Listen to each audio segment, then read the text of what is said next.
July 14th, 1967. Central highlands of South Vietnam, near the Ia Drang tributaries. The jungle is already awake when the first rotor noise cuts through the morning haze. Damp air clings to skin and fabric alike, heavy with the smell of rot, gun oil, and burned powder. The canopy below is unbroken, layer after layer of green until it suddenly isn't. A ragged clearing opens beneath the aircraft, no wider than a football field, its edges shredded by explosions and churned by boots. Smoke hangs low, drifting in uneven sheets. The helicopter is a UH-1D Huey, white fuselage with red crosses painted large enough to be seen from above and, more importantly, from the ground. Its call sign is Dustoff 73. In the right seat sits Captain James Jim McAllister, U.S. Army Medical Service Corps, 24 years old, barely 2 years out of flight school. His hands are steady on the cyclic, knuckles pale, eyes fixed ahead. Beside him, his co-pilot scans the tree line, not for targets, but for muzzle flashes. There are none yet. That's worse.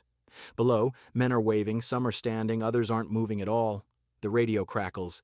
Dustoff 7-3, this is Red 1-6. LZ is hot. Repeat, LZ is hot.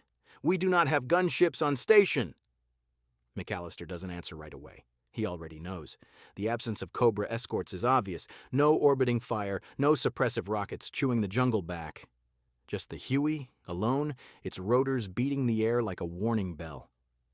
His crew chief leans forward from the cabin, headset tight against his ears.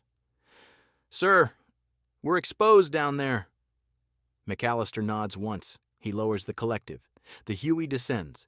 This is the moment that separates MedEvac pilots from everyone else in the sky over Vietnam. Attack pilots could refuse, transport pilots could wave off. Even infantry commanders sometimes had the luxury of waiting for fire support to soften a landing zone. Dustoff didn't. The rule, spoken, unspoken, drilled into every MedEvac crew from day one, was simple. If they're wounded, you go. The skids touch the ground hard, bouncing once. The rotor wash explodes outward, flattening grass, throwing smoke into a blinding spiral. The jungle responds instantly. AK-47 fire snaps from the tree line sharp and fast. The sound is unmistakable, wood cracking, metal whining, as rounds punch through foliage. A round slams into the tail boom. Another tears through the cabin door, inches above the floor. No one yells. The crew chief and medic jump out before the rotors have even stabilized. They sprint toward the nearest casualty, a young infantryman with a dark red stain spreading across his chest. His eyes are open. He's trying to breathe and failing. The medic drops to his knees, hands already working, tourniquet out, fingers slick with blood. He doesn't look up when bullets snap overhead. He's been here before. McAllister keeps the Huey light on the skids, ready to lift at the first sign of catastrophic damage. His eyes flick from gauges to mirrors to the wavering tree line. He can feel the aircraft shudder as another round hits. The radio comes alive again. "Dustoff 7-3, you're taking fire. We say again, LZ is hot. You need to pull out." McAllister finally keys the mic. "Negative, Red 1-6. We're loading." This is the part no training manual can really explain. The MedEvac crews didn't have more armor. They didn't have better weapons. Most Hueys carried nothing heavier than an M60 at the door, and even that was for last-ditch defense. What they had was obligation. In Vietnam, MedEvac aircraft were officially non-combatants. The Red Cross wasn't decoration. It was a declaration. Under the Geneva Conventions, they were supposed to be protected. In practice, the jungle didn't care about conventions. The enemy knew the rules, too. Sometimes they honored them. Sometimes they waited for the helicopter to land. Another wounded man is dragged toward the aircraft, screaming, one leg useless beneath him. The crew chief waves frantically, signaling for speed. The medic shouts over the rotors, "We got 2 critical, chest and arterial bleed!"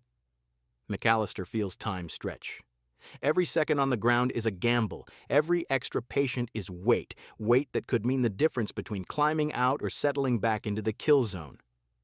He doesn't hesitate. "Load 'em!" Gunfire intensifies. A burst rips through the brush just 20 meters away. Leaves explode into fragments. Someone on the ground returns fire blindly. The Huey shudders again. Then the crew chief slams the door and gives a hard thumbs up. McAllister pulls power.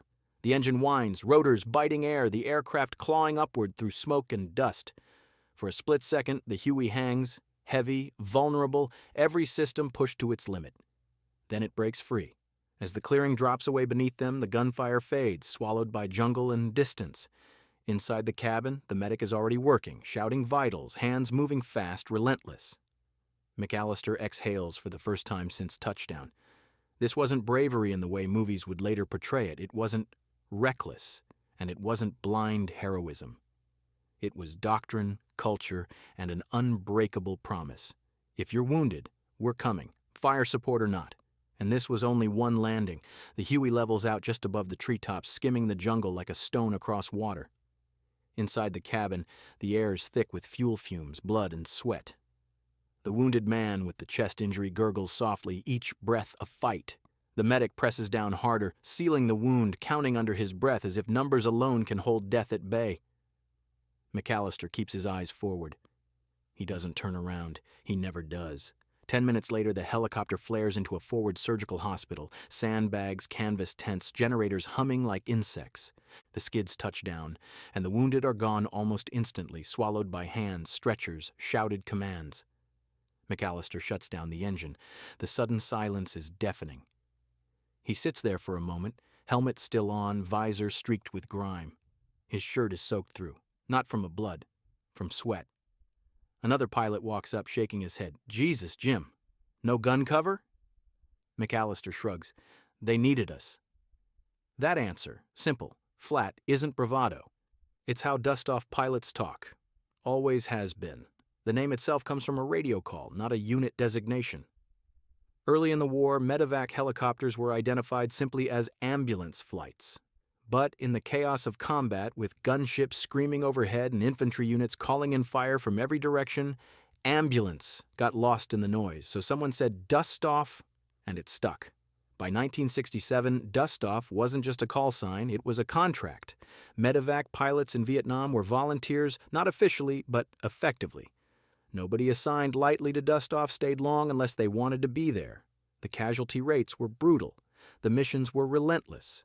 There were days with 10, 15, 20 pickups, many of them under fire, and the rule was always the same. First priority goes to the wounded, not to tactical safety.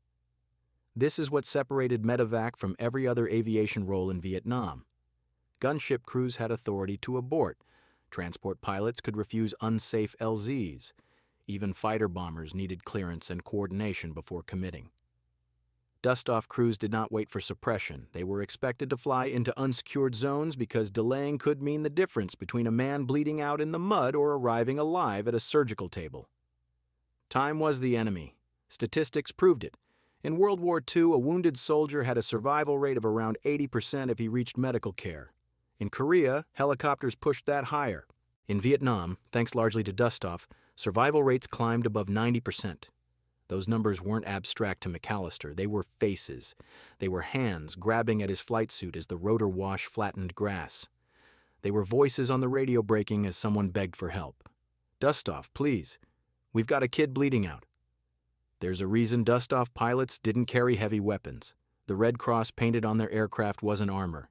It was intent. It said, "We're not here to fight you. We're here for them." Sometimes that worked. There were documented cases of enemy units ceasing fire when a MedEvac helicopter arrived. Some even helped carry wounded to the aircraft. War had rules once, but by the mid-years of Vietnam, especially in the Central Highlands, those rules were fading.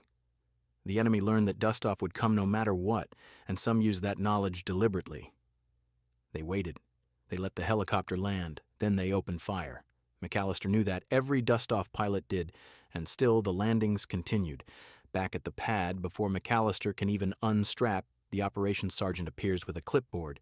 "You're refueled and green in 10. New pickup, same AO." McAllister nods. He doesn't ask about escorts. He already knows the answer. 10 minutes later, Dustoff 73 is airborne again. This time, the call comes from a platoon pinned near a ridgeline. 3 wounded, 1 critical, enemy estimated within grenade range. As the Huey approaches, McAllister can see smoke rising. Not from artillery, but from burning brush. No gunships, no fast movers overhead, just jungle and uncertainty. His co-pilot clears his throat. "Sir, you ever think about why we do this when others don't have to?" McAllister doesn't answer immediately. He watches the LZ come into view, a sloped patch of earth, barely big enough to set down. Then he speaks, "Because if we don't, nobody else will." The Huey drops into the clearing. And once again the jungle answers with gunfire. The first rounds crack past the cockpit before the skids even touch. The sound is sharp, metallic, too close. McAllister feels it more than hears it, a pressure in the chest that tightens instinctively. The Huey shudders as he flares hard, nose slightly high, trying to keep the tail clear of the slope. The landing is ugly. One skid slams down first, the aircraft tilting dangerously before settling. The engine screams in protest. "Go! Go!" the crew chief yells. The doors are already open. The medic jumps first, crouched low, sprinting toward a wounded soldier being dragged from behind a fallen tree. The man's helmet is gone. His face is gray, eyes unfocused. Blood darkens the dirt beneath him in steady pulses. This is exactly why Dustoff doesn't wait. Fire support takes time, coordination, clearance, target identification. In a fight like this, with enemy positions hidden in jungle and terrain rising fast, calling in gunships could take 20 minutes. This man has maybe 5. McAllister keeps the Huey light, riding the collective, fighting the instinct to lift early. He watches the gauges like a hawk. Oil pressure good, RPM steady, torque high but holding. Another round punches through the nose, spiderwebbing the plexiglass just left of his face. His co-pilot flinches. "Aircraft's hit." "I know," McAllister says. His voice doesn't rise. The crew chief fires short bursts from the M60, not to win a firefight, just to keep heads down. The medic is already working, hands red, movements fast and brutal. There is no gentleness here, only efficiency. This is the truth most people never understood about MedEvac in Vietnam. They didn't go in without fire support because it was safer. They did it because fire support often made things worse. Artillery and gunships drew attention. They announced presence. They escalated engagements. Dustoff needed speed and surprise, get in, get out, before the enemy could react fully. But when reaction came anyway, as it so often did, the pilot stayed. McAllister glances at the tree line. He can't see the shooters, but he knows they're close. Too close. 30 seconds, the crew chief shouts. It feels like a lie. A wounded sergeant is hauled toward the aircraft, screaming as his shattered arm bounces uselessly against his body. The medic waves frantically. "Last one! Last one!" Rounds snap overhead. Dirt kicks up under the rotors. The Huey takes another hit, this time a deep, hollow thud. Tail rotor. Every pilot knows that sound.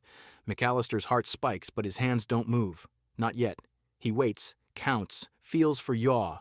The pedals respond. The tail rotor is damaged, but still alive. Barely. The door slams shut. "Clear!" McAllister pulls power immediately, no hesitation, no pause to stabilize. The Huey lifts unevenly, yawing left as the damaged tail struggles to compensate. He corrects gently. Too much input would tear it apart. For a moment, the helicopter skims the treetops, almost horizontal, rotors, shredding leaves. Then airspeed builds. Control improves. The jungle falls away. Inside the cabin, the wounded scream. The medic shouts, "Vitals!" The crew chief grips the doorframe, eyes locked on the tail boom. No one speaks on the intercom. 10 kilometers later, McAllister finally exhales. This exact sequence played out hundreds of times across Vietnam. And it explains the core question that haunted outsiders then and still confuses people now. Why did MedEvac pilots land without fire support while others waited? Because Dustoff wasn't part of the battle plan. It was the last line after the plan collapsed. Fire support belonged to tactics. MedEvac belonged to survival. And survival couldn't wait for clearance codes, gunship availability, or weather windows. Survival needed wheels on the ground now. Many Dustoff pilots didn't even know the broader situation when they went in. They didn't get enemy strength estimates or map overlays. They got coordinates, a smoke color, a voice on the radio that sounded scared. That was enough. McAllister lands at the field hospital again, this time rolling to a stop with the tail rotor whining ominously. Maintenance crews rush in, pointing, shaking their heads. "That bird's done for today," one of them says. McAllister nods. He pulls off his helmet. Across the pad, another Huey is already spooling up, fresh red crosses, clean panels. Another pilot is climbing aboard. The missions don't stop because one aircraft can't fly. McAllister watches the helicopter lift off, vanish toward the horizon. He knows exactly what that pilot is flying into. And tomorrow, if his aircraft is patched up, he'll do the same. Because Dustoff was never about bravery. It was about refusal. To refuse to leave the wounded behind. By late afternoon, the sky over the Central Highlands turns the color of bruised steel.